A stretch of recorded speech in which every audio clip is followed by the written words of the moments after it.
What is up, guys? I'm Welsh Boyo, and today we are going over Star Wars: The Force Awakens. Oh my god! Right, we are going over The Last Jedi. We're going over the new one. My head is mulch after watching this movie, in a good way. This is the review with spoilers. I will be going in deep with the spoilers on this. You have been warned. I will be going into character spoilers, theories, what I think will happen next, and also what's coming up in Episode 9. So, going into this movie, I kind of had an idea what to think. I've been watching these videos, and everyone's like, "Oh my god, yeah, Snoke's going to turn out to be, Jar Jar's long lost cousin." I don't know, but I went in with some ideas, some theories, and I came out going, "Okay, I have more theories. I have more." So, without further ado, I've got a list here. If you see my spoiler 3-1, I have a list. This time. So my list comprises of Rey and Luke, Leia and Poe, Finn and Rose, Chewie and Poe, Kylo and Snoke, and that ending. Oh Lord, I cannot wait to get down to that bit. So, I have my tea, I have my list, I have you guys, let's go. So, Rey and Luke. Rey and Luke is very much Luke and Yoda, Luke and Obi-Wan rolled into one. Rey turns up in Arc 2, hands Luke a saber. The first thing he does, what everyone I think in the cinema kind of went, either went "oh my god" or absolutely creased it laughing, because he takes his lightsaber, he looks for it intensely, he turns around, he just chucks it over the edge. Yeah, that's right, he chucks his lightsaber over the edge of a cliff, just teddy bye, gone. So it's very much of, what the fuck did he just do? So yeah, Luke obviously does not want any part of this whole Jedi business anymore, basically. He's had enough. He's like, nope. Everyone I ever trained, everyone I ever loved either dies or ends up turning against me, or both. So, nope. Go find someone else. So he's very much a hermit on this island of Arc 2, and he is one with the beings, you could say. He's very much one with the animals on it. There's creatures on it, obviously the Pogs. I'll get into them a bit later. Obviously, you have my new favourite character, if you've seen my spoiler free one already, of the nuns. I fucking love the nuns. The nuns are incredible. He calls them the caretakers, but they are nuns, man. They're incredible. But there's one scene where Rey is training with a lightsaber, and she's doing all this really cool looking stuff, and it's the part you actually see in the trailer, where she brings her saber across, and it stops right in front of a boulder, but she keeps practicing, swinging the lightsaber above him, and straight off the boulder, straight through the boulder. Boulder rolls down and crushes their wheelbarrow, and they just look up in disgust, and she's like, "I don't think you like me."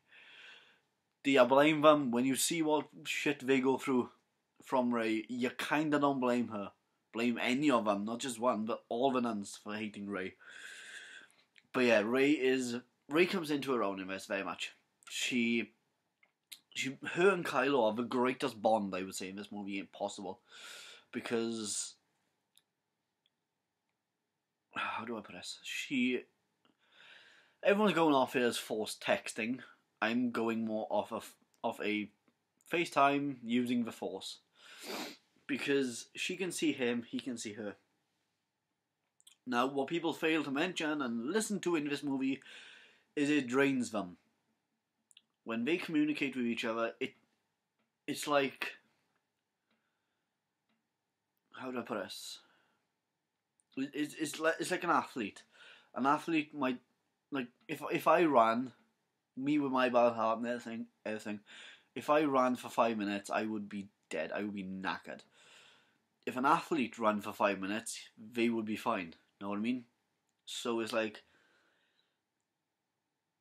whereas Kylo's learned to develop this tolerance to, like, the Force, and this tolerance to using the Force and it draining him, Rey hasn't. Rey is very much new. She's a new cookie. She is just coming into it.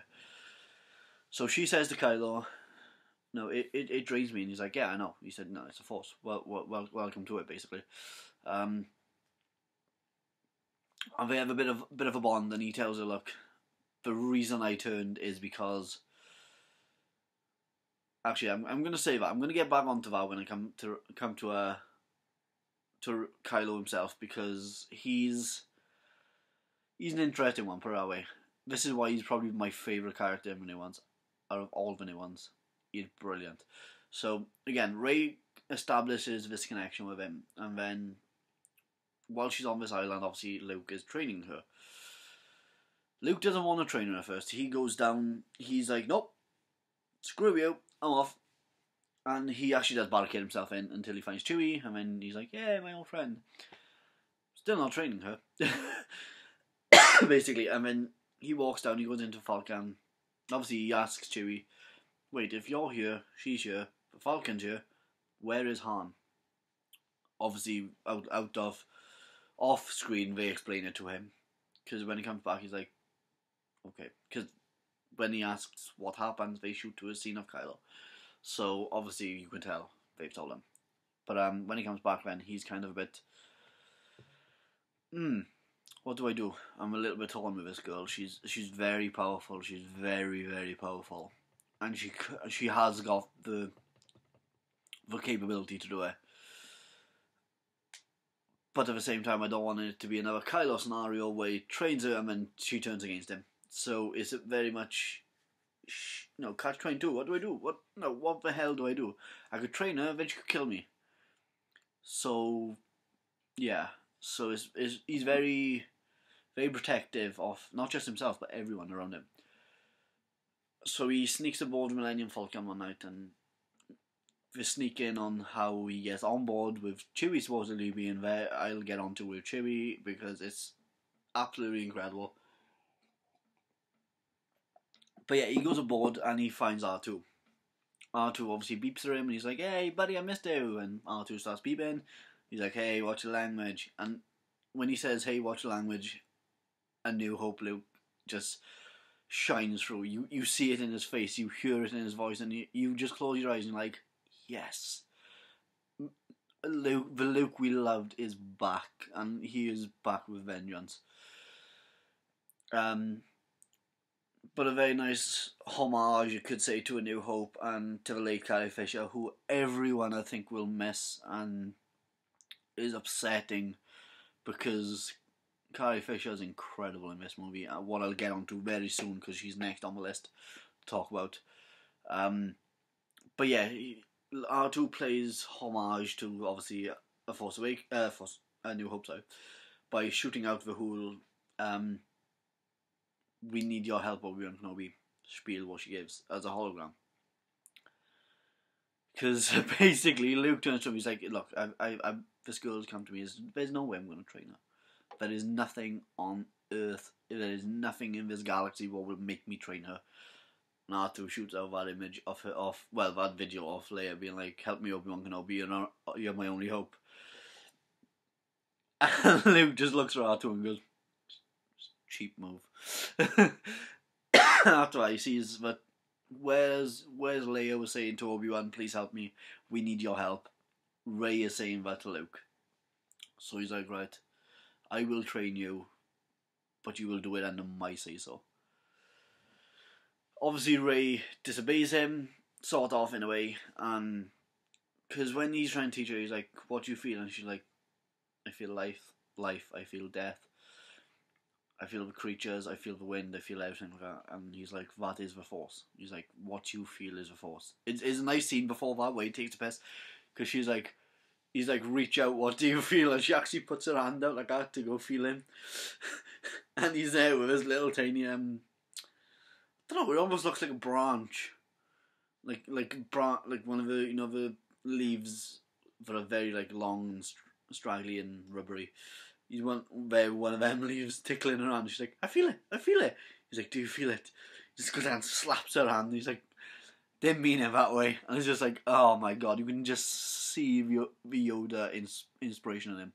Whereas Yoda smacked him on the head with a stick. again, Yoda. I'm gonna no. I'm not gonna leave. I'm not gonna say every spoiler what happens. I'm going to leave some. This is a review after all. I'm not going into too much with what happens particularly, but I will say a little green-eared old man might show up thereabout. But yes, basically Luke takes inspiration from him. And when Rey is feeling out of his force, she comes across this very dark place. And this is when Luke screams to her, fight it. He's like, resist it. Do not give in to it, basically. And she's like, what's down there? And he's like, the darkness. Obviously, she don't listen to him at one point, and because basically her and Kylo are having their Force FaceTime. And Kylo explains to her why he turned against Luke. And Luke goes nuts. Luke walks in and finds them touching hands, and he goes absolutely nuts. He goes batshit crazy. He blows her head up basically, and he's like, "Get off my island!" And she's like, "Screw this." And then she basically goes to find this whole darkness. Or was it before it? No, that's before it, sorry. Before that bit, she goes to find the darkness. And she falls into this hole and she's touching this wall and she's like, show me who my parents are. And you see someone walking up to this glass. And then when it wipes away, it's just her. And it's like, what? This is confusing as shit. So then obviously I told her about like the face force time with Kylo and Luke blowing up her head. Basically, it gets interesting there. And now I'm going to have a little bit of a break talking about Rey, because Rey and Luke and Kylo and Snoke are all like binding this one story arc leading forward. So I'm going to have a little bit of a break with them and go on to Leia and Poe. Leia, I love Leia so much, and I'm heartbroken about Carrie Fisher's death. But yeah, moving on to Leia now. She basically, she is the leader of the Resistance. She is the general. She's the head honcho. She knows what she's doing. Now, Poe is very headstrong. He's very strong-willed. He's reckless, and it is great. He's brilliant, because in the beginning of the movie they're doing this, not a trench run again, but they're doing this bombing run on a Imperial Dreadnought, or the First Order Dreadnought, sorry. What in the new DLC for Star Wars Battlefront 2, you will see how they came to know about these dreadnoughts.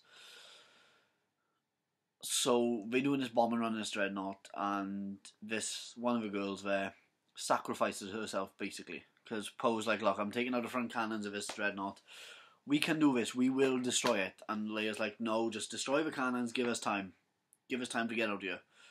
And he's like, no, I can take this thing down. Me and my team will do it. We will bring this thing down. We need to show them we are not weak.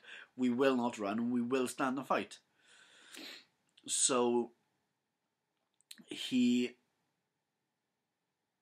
carries on with his run. He destroys everything, and shields go down, and he's like, right, come in, bombers in. And basically all of the bombers die, and one of them sacrifices herself, and she turns out to be the sister of Rose, who I will tell you guys a bit about in the next part. But it's incredible to see that he sort of lacks empathy in a way, because he sees his mission, he sees what needs to be done, he needs to do it, he needs to blow this stuff up. So yeah, he has like a lack of like responsibility, is a better word for it. Sorry guys, I got a cold. It's bloody winter time again. But yeah, he lacks any responsibility, and this is going either his greatest strength or his biggest weakness, one or the other. Because when he gets back on board, Leia slaps him. She's like, "Why did you do that? So many people died." He's like, "So many of their people died," and she's like, "No, so many of our people died." She's like, "Which bomber came back alive?" And he's like, "Oh shit." And she's like, "Exactly." She's like, 4 ships came back, basically. And again, they don't get away from him. They go into light speed, and then the First Order follows them. And then there's that scene where Kylo gets out of his ship, because basically Snoke has a pop at him being like, "You are no Vader, you were just a kid in a costume with a helmet." And he goes nuts. He's like, "Screw this. Fuck you, I'm proving myself." And he goes out and he's fighting around, he's blowing up all these ships and stuff, and it gets to that part where he's aiming the cannon down a Leia. He has her in his sights. His thumb I should say, goes like that to go press on the button. Gets really close, and he just can't do it. He cannot bring himself to kill his dad and his mum. He loves his mum to bits, like any guy does. So he cannot do it. He's genuinely like, "No, I cannot do it." But he didn't realise the 2 TIE fighters either side of him were like, "We can do it. Fuck you, we can do it." And they do. They blast down into the cockpit of a ship, and Leia just sucks out into the vacuum of space. I'm sorry, if she had died then, that would have been such a bad move, I'd say, for one, for Disney, 2 for every Star Wars fan, and 3 for Carrie Fisher, because no, you cannot have a main character like Leia getting bumped off by some fucking chumps of stormtroopers. It's just not on. So, if it was Phasma, I'd be like, again, really? But because it was stormtroopers, I was like, nah. And then you see her out in space, she's there floating. She puts her hand out. And she actually, first time in any of the movies you see Leia use the Force. It is brilliant. So many people in the cinema were like, "What? No!" And she uses the Force and she pulls herself back in. But then obviously she's very weak. She is old. Leia is. She's old Leia. But her using the Force as well, it drains her. And it's the first time she's ever done it. So, like, for her to pull herself back into that ship, they grab her and take her to the med bay. And that's when, what's her name? Grand Admiral Holdo. Laura Dernman's character. I didn't mention her in my spoiler-free review, because you can't particularly tell people how she comes into the movie without spoiling it, and you can't really tell much about her without spoiling it, or her story anyway.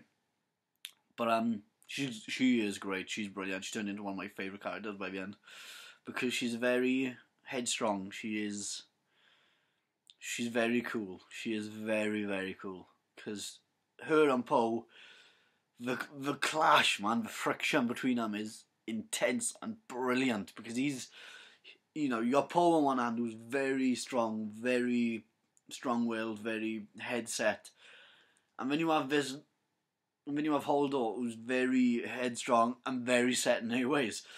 So she's like, right, we make a plan, we execute that plan. Whereas Poe is, we find that ship, we blow it up. So it's like, the friction between them when they clash heads and proper go at it with each other is good to see. And then obviously Finn has this idea of, right, they're tracking us through light speed. If their tracker goes down for 6 minutes, we can get away somewhere. So Rose goes, right, I'm a trained programmer. This is where we go. I'm going to bounce straight into Finn and Rose here, because Poe goes, right, if we get on board, we can do it. And Finn's like, "Yeah, dude, I just told you that plan." And he's like, "Yeah, shut up," basically. And Finn's like, "Look, I know these ships are back of my hands. I've seen the schematics of them. I've seen them being built. I've freaking cleaned them for long enough, man." And he's like, "Right, fair enough, we can take you." And Rose is like, "Look, my sister died in your bombing run. My sister sacrificed herself in your bombing run, and I'm sat here making sure people don't affect by using a little taser on them. So, you know, I want to prove my worthiness. I want to prove to you guys that I am a good fighter. And she says, look, I'm okay. I know my stuff. So they're like, okay, no problem. And then a little hologram comes up of Maz. Now I love Maz. Maz is probably one of my favourite characters in the new ones. At the Force Awakens, she was incredible. I cannot wait to see more of her in episode 9, hopefully. She's only in it for a little bit, what I was a little bit getting at, but she tells them about this dude who has like a red and blue plumette. Also known as a freaking flower, just say a flower one. Plumette? Something like that. A little rose thing, a little flower thing to symbolise the revolution. So yeah, she tells him about him on a planet called Canto Bight. Canto Bight is a city that is basically has the scummiest rich people in the galaxy on. They basically all of them, they're weapons dealers to the First Order or the Resistance, or both, as you find out. And so they're like, right, we'll go there, because it's a big gambling city. It's basically like Las Vegas on crack, if that makes sense. It's huge. It's a massive gambling city, and they go there, and there's one scene where Rose is looking out over this like veranda bit of this balcony, and they're doing horse racing, or their version of horse racing. And Finn says to her, look, you have so much hate against this city. Why do you have so much hate? And she's like, look closely. What can you see? And it shows the jockeys torturing these poor bloody animals. And he's like, right, okay. She's like, if they do that to their animals, what do you think they do to their own people? She's like, these are the guys what give the weapons to kill our families, basically. So you see her hatred, and then they show these kids who, well, they show them a little bit because they like basically caretakers of these animals, but the kids are treated like shit as well. So they get found out, they get locked up in a jail in Canto Bight, and they come across DJ. DJ is brilliant. I love him. I so want to see them bring him into his own in the next movie, big time, because Benicio del Toro is wicked. He creates this kind of stutter for him, and it's brilliant because it brings some flavour to his character. It's not just another boring, look, it's Lando. Yeah, it's Lando again. It's more of a, so this character has a stutter problem. He's great at hacking. He's he knows his stuff, but he's a little bit of a weasel. He's a little bit of a snake in the grass. Just don't trust him. But he's great. He helps them get out, and as they're running around, they come across these kids, and these kids are like, look, we want to help you get out here. So they release these like horse creatures, what kind of look like big crosses between sheeps and dogs, like sheepdogs. But like giant ones, and brilliant. And they're riding them out of there, and you see these kids, and Rose gives them her ring. I think she does anyway. I can't actually remember. I know the ring comes into it in some point as well with one of the kids, but I can't remember how they actually get it. Pretty sure she gives it to him because she shows them. It's like a hidden one. She flips a switch and the resistance symbol pops out. It's really cool. But yeah, these kids are when you first see them, you're like, it's a little bit of a whimsical, nice way to bring kids into it, basically. Kids into a Star Wars film. You have no idea how much they will impact the ending of it. It's incredible. And I'll get onto that when I get to the ending, because the ending is massive. It is big. It is, it's jam-packed. And I'm going to unjam it for you guys. So yeah, basically they get off there and they fly up to First Resistance. Obviously First Order's Snoke ship for Supremacy. Knock out the generator for them to get away. But DJ has basically fucked them over and told Blab to the First Order about everything. First Order was going to give him weapons in return. And yeah, that's basically what happens, is DJ turns out to be a little bit of a shit. So, yeah. Then obviously shit starts happening, and Phasma and Finn clash. But during that scene, actually no, I'll come back on to that. Chewie and the Pogs. I'm gonna go on to Chewie and the Pogs very briefly here, because Chewie doesn't have a big role in this. It's really weird. He kind of like gets glanced over a little bit, and they see him. People like him. It's a very big glance over. So he is still with Rey. He's still on Arc 2, and he's kind of the caretaker for the ship, for the Falcon, if that makes sense. He stays with the Falcon at all times. There's one scene, and everyone laughed, and then kind of felt a little bit like shit inside for laughing at it. Because he's there and he's cooking food, and you're like, oh, that food looks good, man. And you're like, wait a second. That food looks like small birds.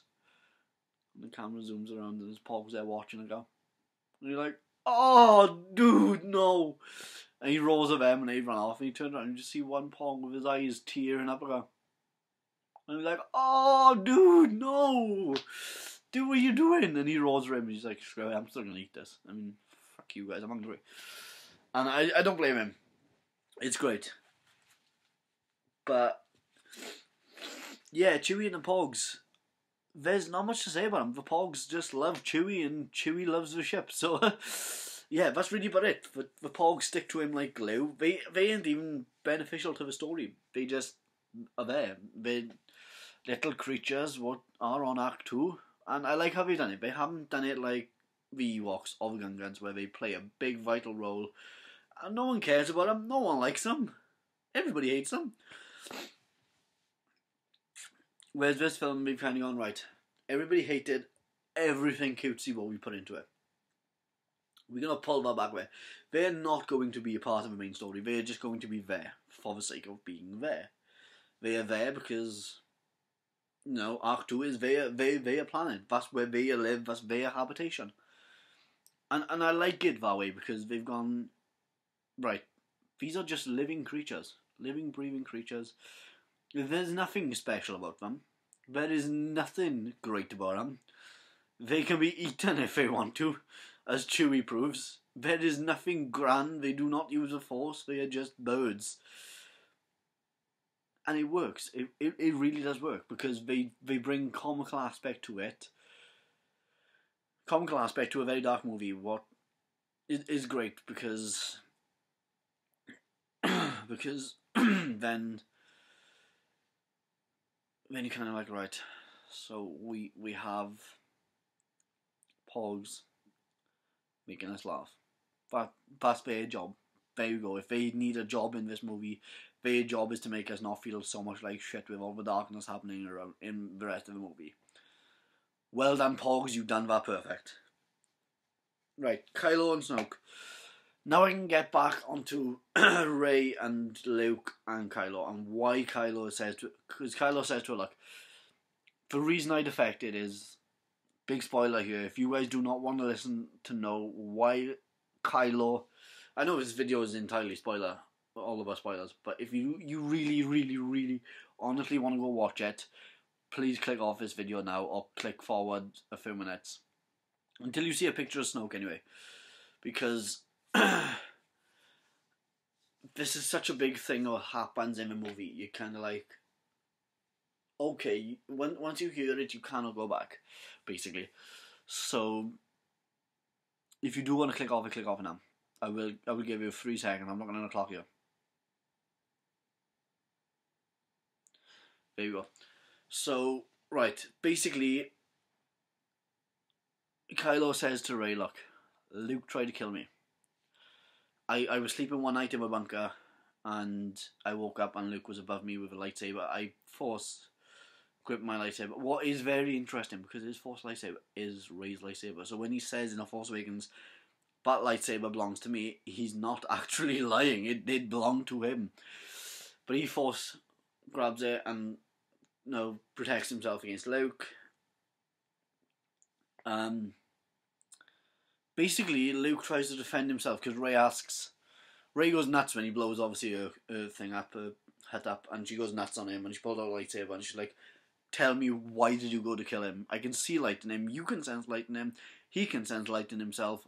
Snoke can sense light in him. Why did you go to kill him?" And he went, "Because I sensed the dark in him. I got scared that he would turn into my dad again." Basically, he said, "I thought I could stop it by killing him, meaning no more Sith, no more of the badness in the world, in the galaxy." Sorry. And he explains that night he went to his tent, he brought out a saber, he ignites it, and you see obviously the green blade.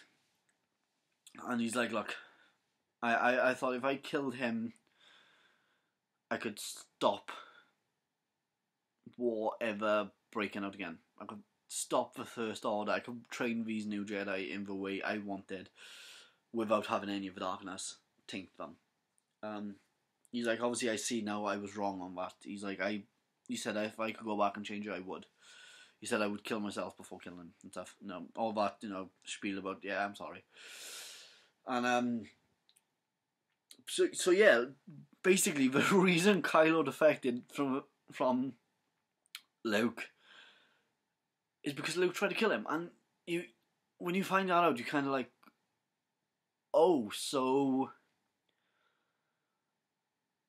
now you understand greater why Kylo is a bit like, I want to be good, but let's be fair, the last time I was good, someone tried to kill me.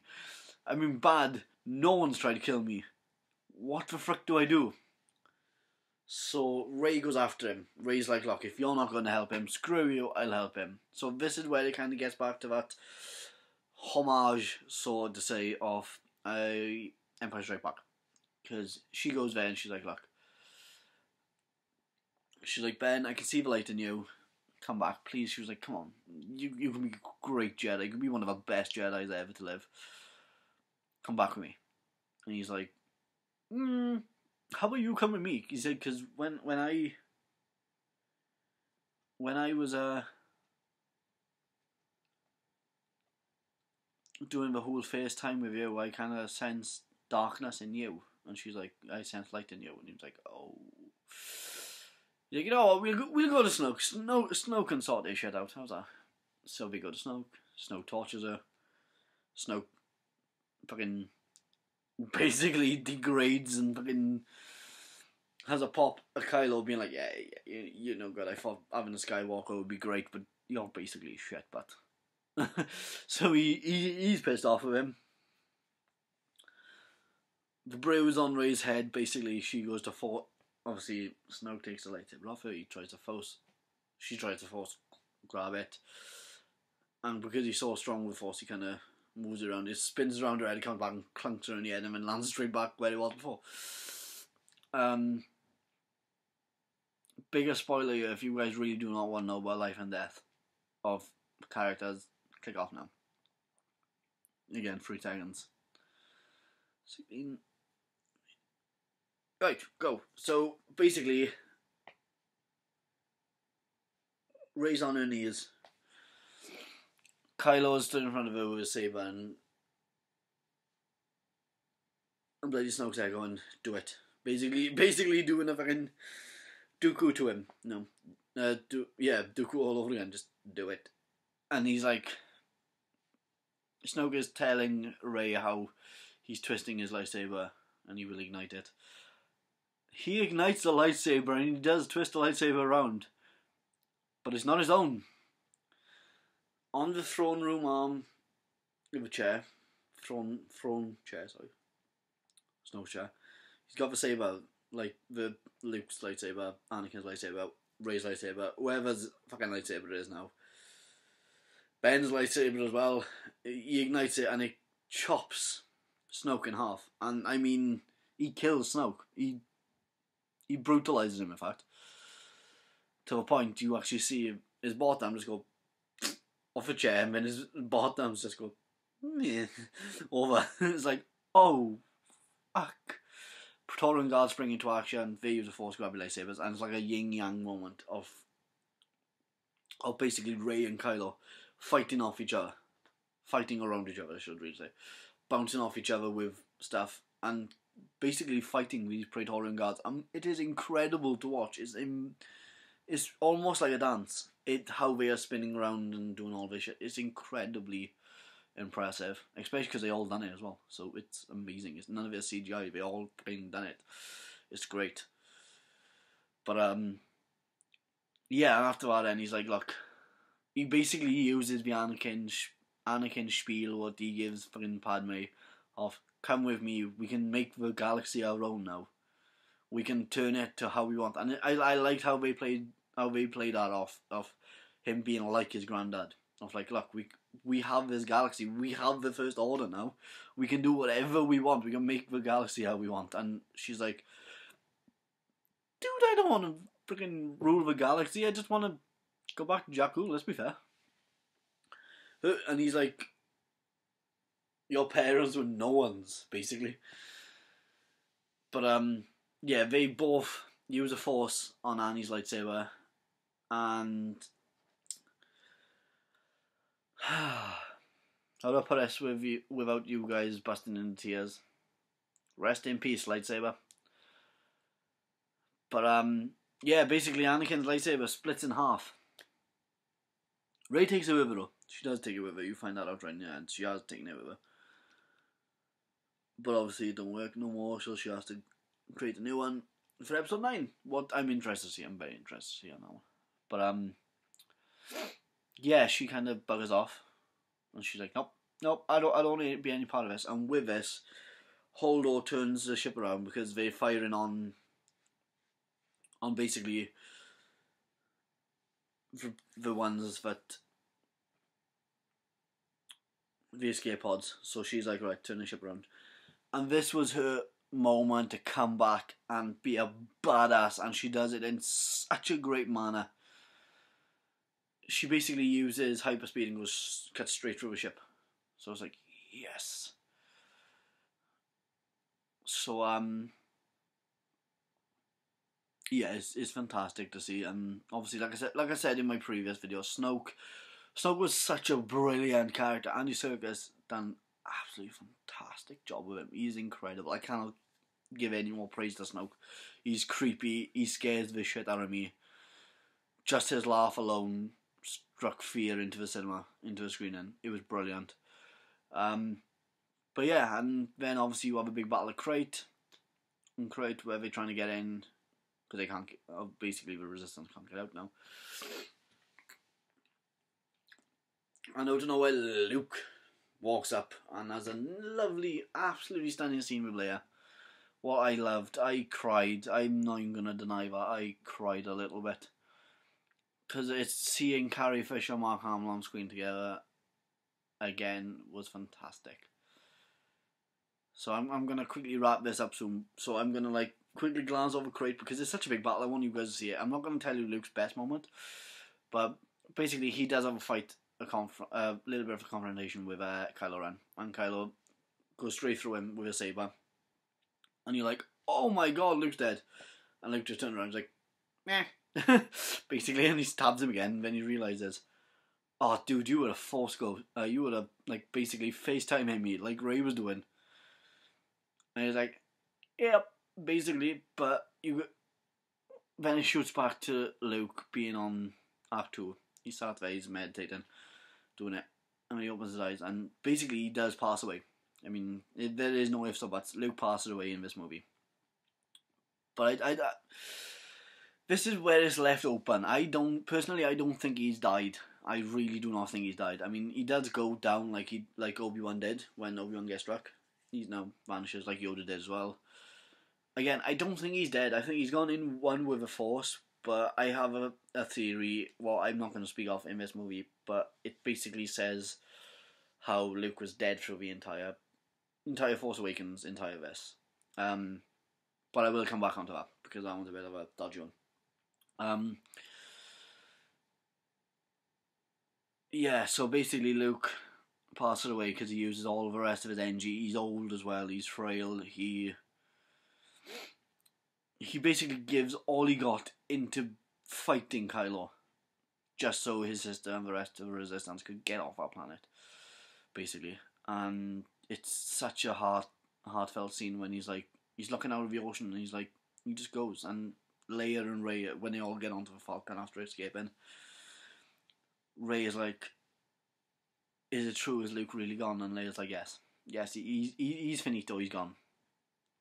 And she's like, "Right, did it hurt?" And she's like, "No, he is at one with peace. He went peacefully. He's one with the Force." And she's like, "Okay." And basically, you see everyone laughing and happy just to get off our planet and get away from First Order. It's brilliant. So, yeah. But to wrap the ending up, they go back to a scene on Canto Bight, and those kids you see who help Rose and Finn, they're talking about Luke, and they're talking about the Empire and how the Empire fell, and it's great to see them story carry on down legacies. And then the Master comes in, he's like, "Move, basically, go do your chores." And one kid walks outside, and he's looking up, and he walks outside, and he puts his hand to look at, and you see him bring his broom into his hand, and he's there just sweeping. And you as an audience member are there stunned, like, did I just see what I just think I saw, or did this kid just use the Force? So it proves that it's the next generation of Jedi, what is fantastic for the movies. You don't see who this kid is. He has got a striking resemblance to Luke because he's blonde and stuff, but he's looking up, and he got the resistance ring what Rhodes give him on, and he's looking up at the stars, and he sees the flash of Millennium Falcons go straight past, and it leaves it open to, wait, hang on, who is this kid? Will we find him in the next movie? Will he be trained as a Jedi? Who will train? Who will train him? Is Rey gonna train him? Is Kyle gonna come back good? What the hell, man? But this ending is just, it leaves it open to so much what ifs, what the hell, how the hell, what? So, it's going to be interesting to see. But I will leave it about it. This bloody review has almost been like 3/4 of an hour long already, and I got stuff to do, so I'm going to leave it at this, because otherwise I'll carry on talking about this movie for days on end, and I will not stop, especially when it comes to theories. So expect some theory videos from me very soon, guys, and hopefully you will all go and enjoy the movie as much as I did. And yeah, hopefully after Christmas I will start doing regular content, maybe 1 video or 2 videos a week, on theories, on different stuff, on reviews. Again, I'm going to revamp my channel anyway. So, yeah. Guys, I hope you like this. Drop a like, subscribe, and comment down below. Comment if you've actually seen it. What do you think is going to happen with Luke? Do you think he's dead? Do you think he's not dead? Do you think Snoke's dead, in fact? Because, fair enough, you do have a pretty brutal shot of him dying. Do you think this kid on Canto Bight's going to be anyone? Do you think he's going to be like, I don't know, descendant of Kenobi, or a descendant of someone, or do you think he's just new? But yeah, leave a comment below, and I always write back to them, guys. It's me, right? So yeah, teddy buys, bye.